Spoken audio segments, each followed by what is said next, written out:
भाइयों और बहनों, ये जो लड़ाई चल रही है, ये मामूली चुनाव नहीं है। नरेंद्र मोदी जी और बीजेपी के सीनियर नेता संविधान पर आक्रमण कर रहे हैं। लोग सोचते हैं कि यह संविधान 70-80 साल पुरानी किताब है। वो सही है, मगर इस संविधान के अंदर जो सोच है वो 70-80 साल पुरानी सोच नहीं है। कि इस संविधान की जो नींव है, इस संविधान की जो नींव है वो गुरु नानक जी ने रखी थी, उनकी सोच ने रखी थी। चुनाव दो विचारधाराओं के बीच में है।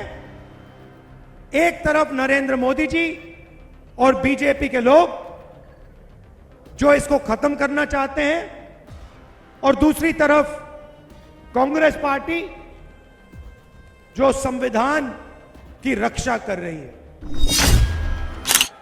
स्टेज पे कांग्रेस पार्टी के वरिष्ठ नेता, हमारे प्यारे कार्यकर्ता, प्रेस के हमारे मित्रों, भाइयों और बहनों, पंजाब के युवाओं, आप सबका यहां बहुत बहुत स्वागत। दूर दूर से आप आए, इतनी गर्मी में आप आए, इसके लिए दिल से आपका धन्यवाद करता हूं।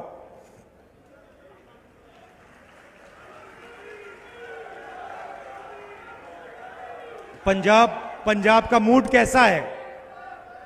मूड कैसा है आपका? आप जानते हो कि आप लोग देश का मूड बनाते हो। भाइयों और बहनों, ये जो लड़ाई चल रही है, ये मामूली चुनाव नहीं है। ये आजादी के पहली बार ये दूसरे तरीके का चुनाव है, क्योंकि इस चुनाव में नरेंद्र मोदी जी और बीजेपी के सीनियर नेता संविधान पर आक्रमण कर रहे हैं। पहली बार इंडिपेंडेंट हिंदुस्तान के इतिहास में उनकी पार्टी के नेताओं ने खुलकर कहा है कि अगर हम चुनाव जीत गए तो हम इस संविधान को बदल देंगे, रद्द कर देंगे, खत्म कर देंगे, फेंक देंगे। अब इसका मतलब समझिए। लोग सोचते हैं कि यह संविधान 70-80 साल पुरानी किताब है। वो सही है, मगर इस संविधान के अंदर जो सोच है वो 70-80 साल पुरानी सोच नहीं है। वो हजारों साल पुरानी सोच है। मैं अमृतसर में हूं।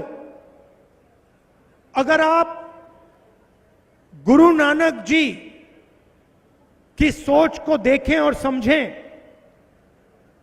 तो आपको पता लगेगा कि इस संविधान में गुरु नानक जी की सोच है।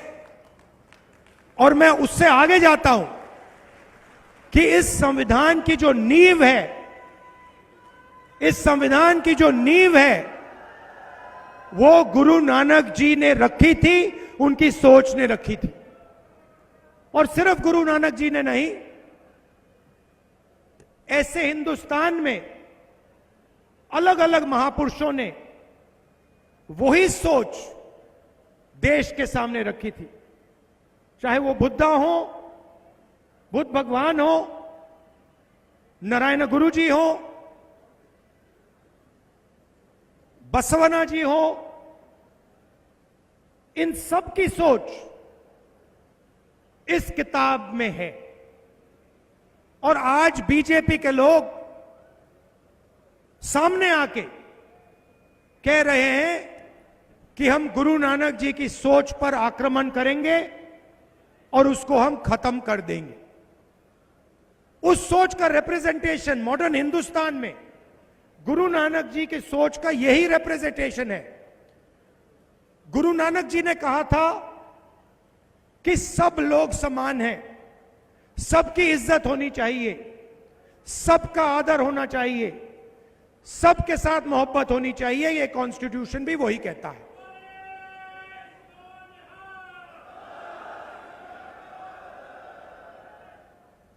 तो चुनाव दो विचारधाराओं के बीच में है।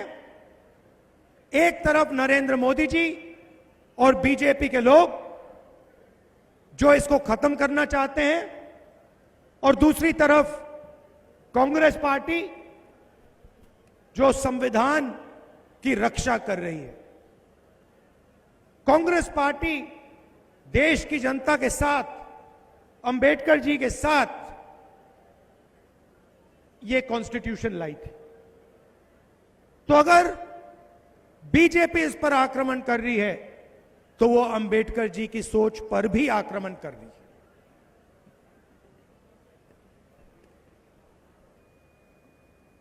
भाइयों और बहनों,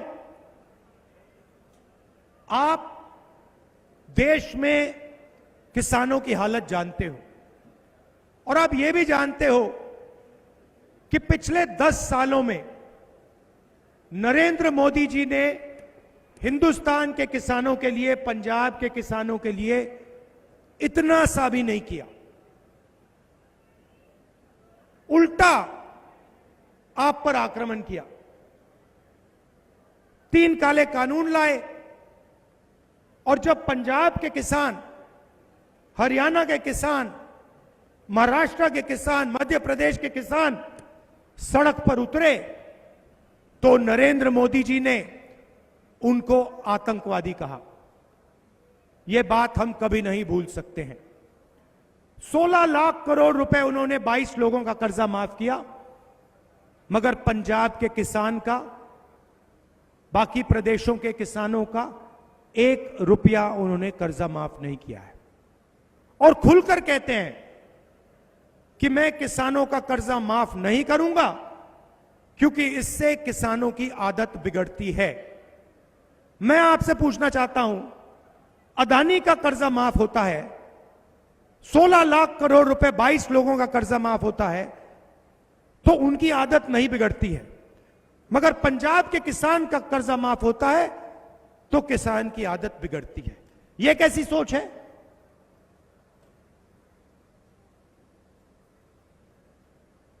कन्याकुमारी से कश्मीर तक मैं पैदल चला, पंजाब से निकला, और हजारों किसानों से मैंने बात की,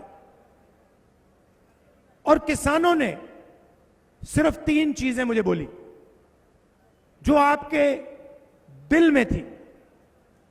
सबसे पहले आपने कहा कि देखिए राहुल जी, हमें बात समझ नहीं आती है, हमने क्या गलती की है।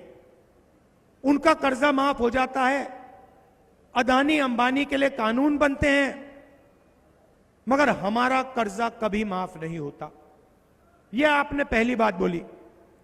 दूसरी बात आपने बोली कि राहुल जी, हम मार्केट में जाते हैं, अलग अलग प्रोडक्ट्स खरीदते हैं, शर्ट खरीदते हैं, पैंट खरीदते हैं, मोबाइल फोन खरीदते हैं, सब प्रोडक्ट्स के लिए सही दाम मिलता है, दाम लिखा होता है, मगर जब हम अपना अनाज बेचते हैं, शुगर केन बेचते हैं, आलू बेचते हैं, तो हमें सही दाम नहीं मिलता।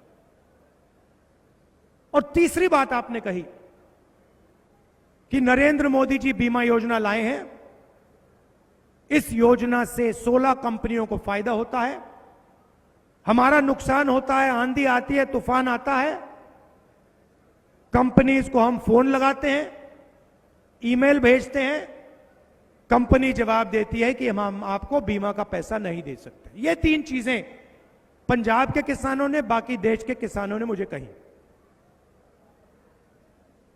तो इन 3 सवालों को मैं आज आपको जवाब देना चाहता हूं। पहला काम, जैसे यूपीए सरकार ने किसानों का कर्जा माफ किया था, वैसे ही कांग्रेस पार्टी पंजाब के किसानों का, बाकी देश के किसानों का कर्जा माफ करने जा रही है। दूसरी बात, यह सिर्फ एक बार नहीं होगा। हम सरकार में एक ग्रुप बनाएंगे जो किसानों की फाइनेंशियल सिचुएशन को स्टडी करेगा, और जब भी हिंदुस्तान के किसानों को कर्जा माफी की जरूरत होगी, इंडिया गठबंधन की सरकार किसानों का कर्जा माफ करेगी। एक बार नहीं, अनेक बार हम यह काम करने के लिए तैयार हैं। दूसरी बात, नरेंद्र मोदी जी ने साफ कहा कि कानूनी एमएसपी हम नहीं देंगे। मैं यहां आपको साफ कह रहा हूं, इंडिया गठबंधन की सरकार पंजाब के किसानों को, हिंदुस्तान के किसानों को गारंटी करके कानूनी मिनिमम सपोर्ट प्राइस देने जा रही है। और तीसरा काम, जो आपने बीमा की बात बोली, नरेंद्र मोदी जी का जो बीमा का प्रोग्राम है वो 16 कंपनियों की मदद करता है। इस प्रोग्राम को हम रिस्ट्रक्चर करेंगे, किसान फ्रेंडली बीमा योजना बनेगी, और 30 दिन के अंदर हिंदुस्तान के सब किसानों का पैसा उनके खाते में चला जाएगा। उससे ज्यादा डिले नहीं होगा। ये थी बात किसानों की। अब भाइयों और बहनों, नरेंद्र मोदी जी ने अरबपतियों का काम किया। आपने देखा होगा, पता नहीं देखा नहीं देखा, उनके आजकल बड़े इंटरव्यूज चल रहे हैं। देखा आपने? देखा? उनके इंटरव्यूज चल रहे हैं, मीडिया के 4 चमचे बैठा देते हैं, उनसे सवाल पूछते हैं, नरेंद्र मोदी जी जवाब देते हैं। सवाल कैसे होते हैं? नरेंद्र मोदी जी, आप आम कैसे खाते हो? काट के खाते हो या चूस के खाते हो? ऐसे सवाल चल रहे हैं। तो उन इंटरव्यू में एक चमचे ने उनसे पूछा, मोदी जी, हिंदुस्तान में अमीर लोग अमीर होते जा रहे हैं और गरीब लोग गरीब होते जा रहे हैं, इसके बारे में आप क्या सोचते हो? नरेंद्र मोदी जी का जवाब आता है, सोचते हैं, पहले वो थोड़ी देर सोचते हैं, ऐसे सोचते हैं,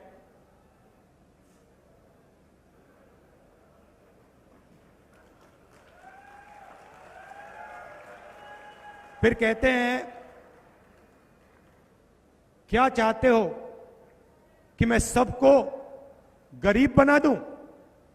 नहीं मोदी जी, हम चाहते हैं कि जो आप अमीरों के लिए करते हो, अरबपतियों के लिए करते हो, वो आप गरीबों के लिए करो। अच्छा, एक नई बात चली है, पता नहीं आपने सुना नहीं सुना, उन्हीं चमचों के साथ इंटरव्यू में एक चमची पूछती है, नरेंद्र मोदी जी, आप में इतनी ऊर्जा कहां से आती है, इतनी एनर्जी कहां से आती है?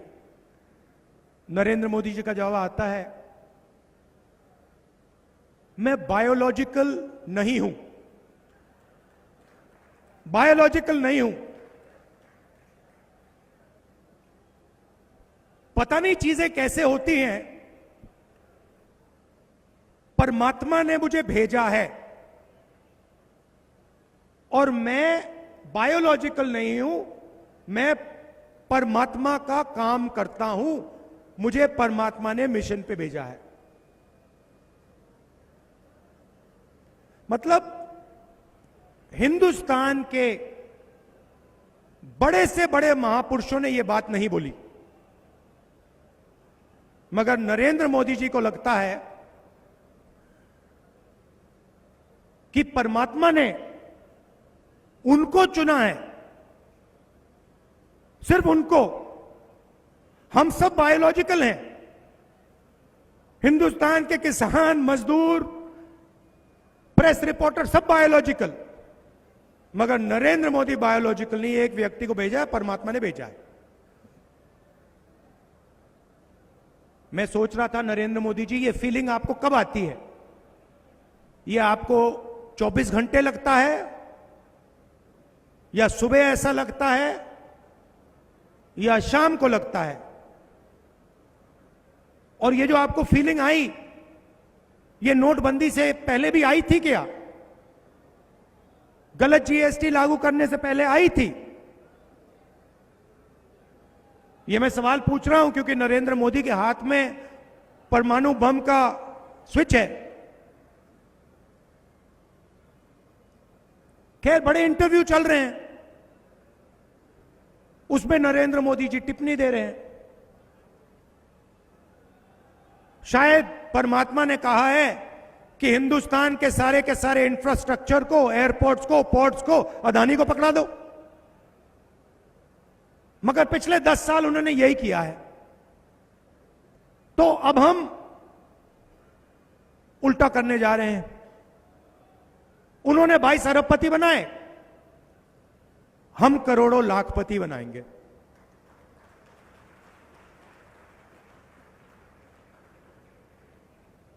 कैसे बनाएंगे?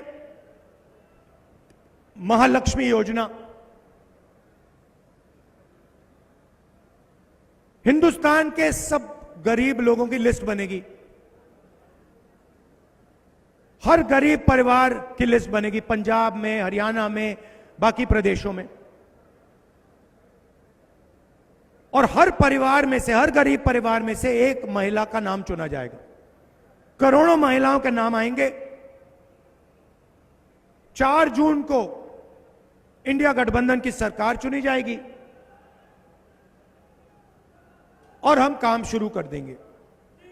हर गरीब महिला के बैंक अकाउंट में 4 जुलाई को सुबह आप उठेंगी, 9 बजे आप अपना बैंक अकाउंट खोल के देखेंगी और उसमें इंडिया गठबंधन की सरकार ने 8,500 रुपए आपके लिए अंदर डाल दिए होंगे। जुलाई, अगस्त, सितंबर, अक्टूबर, नवंबर, दिसंबर चलता जाएगा। हर महीने खटाखट 8,500 रुपए अंदर। साल के 1 लाख रुपए हिंदुस्तान के हर गरीब परिवार के बैंक अकाउंट में जाएगा। यह क्रांतिकारी काम है। ऐसा काम किसी भी सरकार ने आज तक नहीं किया है। ये हम करने जा रहे हैं। आप सोचिए, सबसे गरीब परिवारों को साल का 1 लाख रुपया, महीने का 8,500 रुपया, इससे गरीबी पर बहुत जबरदस्त चोट लगेगी। लिस्ट में किसानों के परिवार होंगे, मजदूरों के परिवार होंगे, बेरोजगार युवा होंगे और सीधा हम उनके बैंक अकाउंट में पैसे का इंजेक्शन डाल रहे हैं। इसके पीछे सोच है भाइयों और बहनों, इसके पीछे सोच है। आइडिया क्या है मैं आपको बताता हूं। नरेंद्र मोदी जी ने 22 लोगों को लाखों करोड़ रुपए दिए, अंबानी, अदानी जैसे लोगों को। उन्होंने उस पैसे को लंदन में खर्च किया, दुबई में खर्च किया, हिंदुस्तान के बाहर खर्च किया, जमीन खरीदी, होटल खरीदे। जब आपके पास पैसा आएगा, आप इसको लंदन में नहीं खर्च करोगे, आप इसको पंजाब में खर्च करोगे, गांव में खर्च करोगे, शहरों में खर्च करोगे, शर्ट खरीदोगे, पैंट खरीदोगे, जूते खरीदोगे, मोबाइल फोन, मोटरसाइकिल, ये चीजें आप खरीदोगे। और जैसे ही आपने इस पैसे से ये चीजें खरीदनी शुरू की, वैसे ही हिंदुस्तान की फैक्ट्रियां, अमृतसर की बंद फैक्ट्रियां एक बार फिर शुरू हो जाएंगी और हिंदुस्तान के बेरोजगार युवाओं को उन्हीं फैक्ट्री में पैसा मिलेगा। तो एक प्रकार से हम हिंदुस्तान की इकोनॉमी को जंप स्टार्ट करने की कोशिश कर रहे हैं। जैसे मोटरसाइकिल में आप पेट्रोल डालते हो और फिर चाबी घुमाते हो, वैसे ही हम आपके जेब में पैसा डाल रहे हैं, आपके बैंक अकाउंट में पैसा डाल रहे हैं और उस पैसे से हिंदुस्तान की अर्थव्यवस्था जंप स्टार्ट होगी, स्टार्ट हो जाएगी। किसानों को हम कर्जा माफ कर रहे हैं, गरीबों के बैंक अकाउंट में 1 लाख रुपया डाल रहे हैं। आज मजदूरों को मनरेगा के लिए 250 रुपए मिलता है। इंडिया सरकार मजदूरों को मनरेगा के लिए 400 रुपए देने जा रही है। आशा और आंगनवाड़ी की जो महिलाएं हैं, आपकी जो भी आज आमदनी है 4 जून के बाद हम उसको दुगना कर देंगे, डबल कर देंगे। अब आई बात बेरोजगार युवाओं की। नरेंद्र मोदी जी ने हिंदुस्तान के युवाओं से कहा था 2 करोड़ युवाओं को मैं रोजगार दूंगा। प्राइवेटाइजेशन किया, सरकारी वैकेंसीज नहीं भरी। अमृतसर, पंजाब और पूरे हिंदुस्तान के स्मॉल और मीडियम बिजनेसेस को खत्म कर दिया। गलत जीएसटी लागू की, नोटबंदी कर दी और इसका नतीजा हिंदुस्तान देख रहा है। आज हिंदुस्तान के युवाओं को रोजगार मिल ही नहीं सकता। अंबानी और अदानी रोजगार नहीं दे पाते, दे नहीं सकते। रोजगार स्मॉल और मीडियम इंडस्ट्री देती है, छोटी छोटी फैक्ट्रियां देती हैं। रोजगार एग्रीकल्चर में दिया जा सकता है। तो हम पहला काम सरकारी नौकरियों को भरने का करने जा रहे हैं। 30 लाख सरकारी नौकरियां आज हिंदुस्तान में खाली हैं। हमारा पहला कदम उन नौकरियों को आपके हवाले करने का होगा। दूसरा काम और क्रांतिकारी काम, दूसरा काम और क्रांतिकारी काम, हिंदुस्तान के युवाओं को मैं कहना चाहता हूं, अरबपतियों के बेटे जॉब मार्केट में जाने से पहले 1 साल की टेम्पररी नौकरी करते हैं। उसमें उनको ट्रेनिंग मिलती है, पैसा मिलता है और जॉब मार्केट में अंदर जाने का मौका मिलता है। मगर ये फैसिलिटी गरीब युवाओं को नहीं मिलती, बेरोजगार युवाओं को नहीं मिलती। हमने पहले मनरेगा में रोजगार का अधिकार दिया था, उससे करोड़ों लोगों को फायदा हुआ। मगर जो हमारे ग्रेजुएट्स हैं, अंडर ग्रेजुएट्स, डिप्लोमा होल्डर्स, इस योजना से उनको फायदा नहीं हुआ। इसीलिए हम ग्रेजुएट्स को, डिप्लोमा होल्डर्स को, यूनिवर्सिटी कॉलेज ग्रेजुएट्स को एक नया अधिकार देने जा रहे हैं, पहली नौकरी पक्की का अधिकार।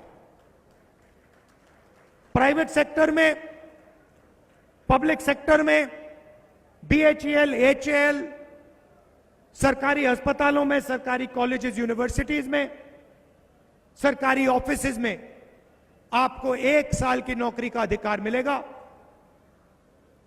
बेहतरीन ट्रेनिंग मिलेगी। हर महीने आपके बैंक अकाउंट में 8,500 रुपए जाएंगे। साल के आपको 1 लाख रुपए मिलेंगे। हिंदुस्तान के सारे बेरोजगार युवाओं को यह फैसिलिटी मिलेगी। इससे हिंदुस्तान को एक ट्रेंड वर्कफोर्स मिलेगी।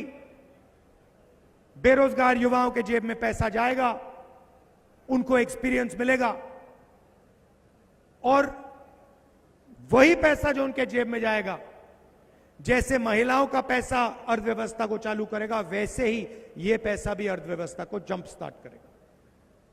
तो यह हमारी सोच है। मेन चीज संविधान की रक्षा, गुरु नानक जी की सोच की रक्षा, भाईचारा और जैसे मैंने भारत जोड़ो यात्रा में कहा था, नफरत के बाजार में मोहब्बत की दुकान खोलनी है, सबको एक साथ लाना है और एक साथ मिलकर प्रगति करनी है।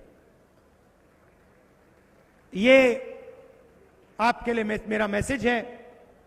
आखिरी बात कहना चाहता हूं, मैं यहां आया था अमृतसर, गोल्डन टेम्पल में मैंने सेवा की। उससे पहले भी किया था, मत्था टेकता था,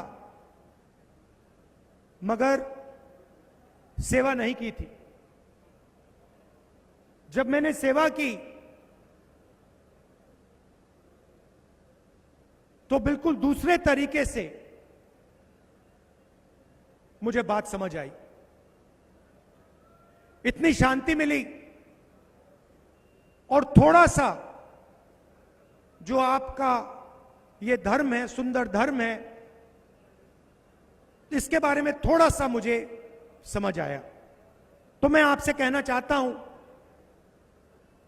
कि अमृतसर और गोल्डन टेम्पल को हमें एक ग्लोबल सेंटर बनाना चाहिए। धार्मिक सेंटर, पिलग्रिमेज सेंटर, और ये जो सोच है और जो शांति वहां मिलती है, इसको पूरी दुनिया में हम सबको मिलकर फैलाना चाहिए। और इस काम को मैं आपको कह रहा हूं कि इस काम को करने में जो भी मैं कर सकूंगा, जितनी भी मैं शक्ति डाल पाऊंगा, मैं डालने जा रहा हूं। आप सबका दिल से बहुत बहुत धन्यवाद। और जो गुरु नानक जी ने, गुरु गोविंद सिंह जी ने रास्ता हमें दिखाया है, उस रास्ते पे हम सबको मिलकर आगे बढ़ना चाहिए। बहुत बहुत धन्यवाद। नमस्कार। जय हिंद, जय पंजाब। हेलो हेलो, बहुत बहुत धन्यवाद राहुल जी। मैं हुण बेनती करूंगा अमृतसर की समुची लीडरशिप, साडे कैंपेन कमेटी के मैंबर साहबान, राणा जी, राणा गुरजीत सिंह जी, और खास तौर पर साडे मजीठा तो गुरु भगवंत सच्चर जी, जसबीर सिंह डिंपा जी, संतोख सिंह भलाईपुर जी, ये सारे लीडर साहबाना नूं बेनती करूंगा कि समुची सीनियर लीडरशिप के नाल आके ढींगरा जी सारे सन्मानित करन।